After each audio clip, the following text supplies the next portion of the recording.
Brought to you by TechnoSpark 20 series smartphones.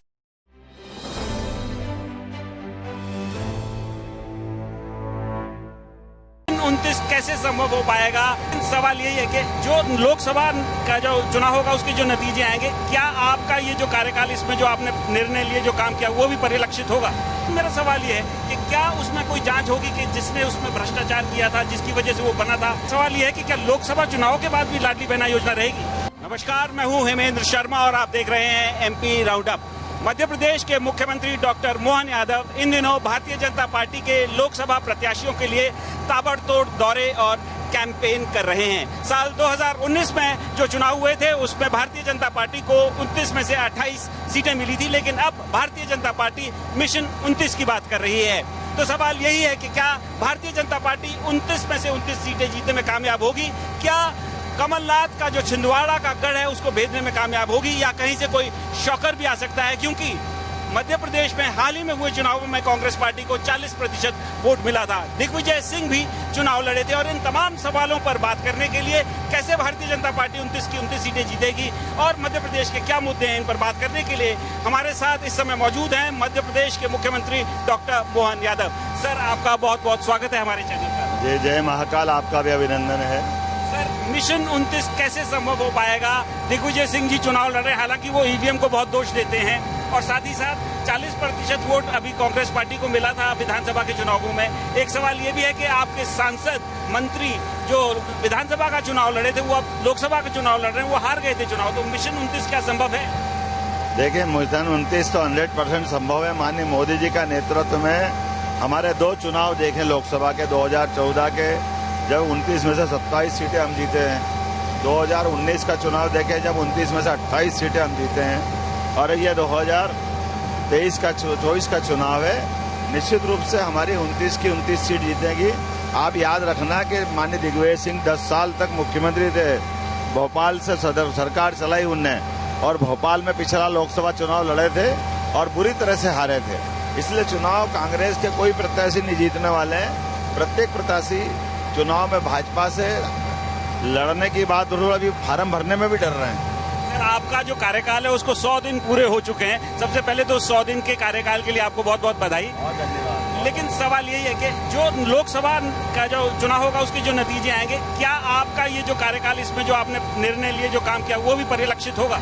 निश्चित रूप से जनता अप्रिशिएट कर रही है। एक एक निर्णय का हमने जो निर्णय किए हैं उसका परिणाम ये आ रहा है कि जनता भाजपा के साथ और ताकत के साथ जुड़ी है। हमने वो सारे निर्णय लिए जिससे जनता का हित जुड़ा हुआ था। ये जो 100 दिन का कार्यकाल था ये इतना आसान नहीं था, ऐसा बाहर से दिखता है, बाकी आप बताएंगे।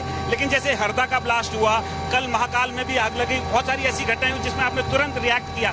तो ये जो तुरंत रिएक्ट करना, आपने अपने कार्यक्रम कल सारे स्थगित कर दिए। आप इतनी बड़ी घटना की, हालांकि उज्जैन की नहीं थी, तो ये क्या प्रेरणा है इसके पीछे? क्यों आप एकदम उज्जैन चले गए, क्या कारण था? देखो, जनता के साथ चुनकर के सरकार में भाजपा के अगर लोग आते हैं तो ये संवेदनशीलता भी रहती है, और हम तो तत्परता के लिए माननीय मोदी जी को आदर्श मानते हैं। तो हमारे बीच में से ऐसे मौके अगर आते हैं तो माननीय मोदी जी को देख करके हम सबको प्रेरणा मिलती है।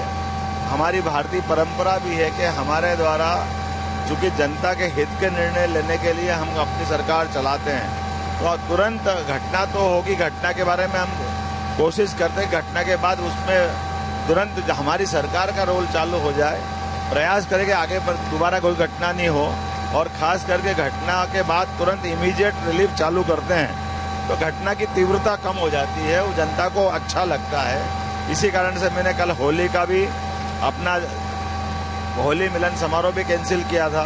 मेरा जन्मदिवस था, उसके कार्यक्रम भी कैंसिल किए, और हम इंदौर और उज्जैन में जो जो घायल थे उनसे मिलने गए। बाबा महाकाल से आशीर्वाद लिया कि बाबा, आप जाने अनजाने कोई गलती किसी से हुई होगी, घटना घट गई, लेकिन आप कृपा करो और ये ऐसी घटना दोबारा कभी ना हो, ऐसा आशीर्वाद दो। मुझे इस बात का संतोष है कि हमने इमीडिएट जब वहाँ लोगों को रिलीफ पहुँचाया, तो आज की स्थिति में हमारे द्वारा कम से कम जो घायल है वो घायलों का मनोबल भी बढ़ा है, और डॉक्टरी चिकित्सा तुरंत मिलने के कारण से बहुत जल्दी हालात कंट्रोल में आए। अच्छा सर, आपने एक और निर्णय लिया था तुरंत मुख्यमंत्री बनने के बाद, वो था BRTS को कैंसिल करना। वो बहुत पॉपुलर हुआ, लोगों से हमने बात की थी उसके बाद भी, तो लोगों ने कहा था कि ये बहुत पहले हो जाना चाहिए था। बहुत सारी दुर्घटनाएं उस BRTS रोड में हुई, बहुत सारे लोगों की जानें गई, बहुत सारा पैसा बर्बाद हुआ। लेकिन मेरा सवाल ये है कि क्या उसमें कोई जांच होगी कि जिसने उसमें भ्रष्टाचार किया था, जिसकी वजह से वो बना था, लोगों के मना करने के बावजूद? मैं सहमत हूँ इस बात से कि जो निर्णय क्या होता है, कभी सरकारें अपनी सरकार कोई भी सरकार होगी, समय काल परिस्थिति निर्णय लेती भी है, निर्णय बदलती भी है। आज के दौर में ये ध्यान में आया कि BRTS से सुविधा कम दुविधा ज़्यादा हो रही, जनता की आबादी बढ़ रही, वाहन की संख्या बढ़ रही, यातायात की परेशानी बढ़ रही। ऐसे में सब जनप्रतिनिधि निर्णय किया कि इसको हटाना चाहिए। हमने कहा बिल्कुल हटाना चाहिए और फैसला हो गया। हमने कहा कि फैसला हुआ तो उसको सालों तक नहीं चलाना है, आप महीने 2 महीने में रिजल्ट हो। तो BRTS हट गया, ये सबके सामने आ गया। जब आप मुख्यमंत्री बने थे मध्य प्रदेश के, तो उस समय तरह तरह के कयास लगाए जा रहे थे।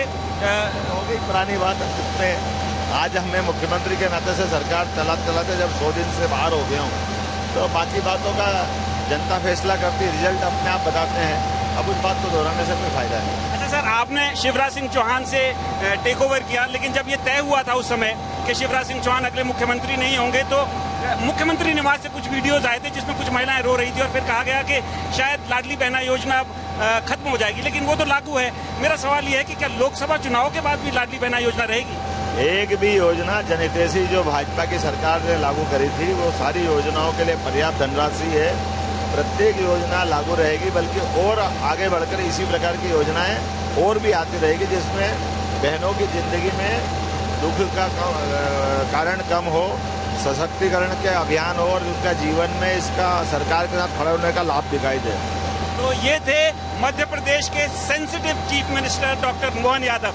अतः यदि कोई घटना घटती है तो रिएक्ट तुरंत करते, घटना घटने से तो कोई नहीं रोक सकता, लेकिन यदि मुख्यमंत्री तुरंत रिएक्ट करे तो लोगों में जरूर उसका इम्पैक्ट होता है।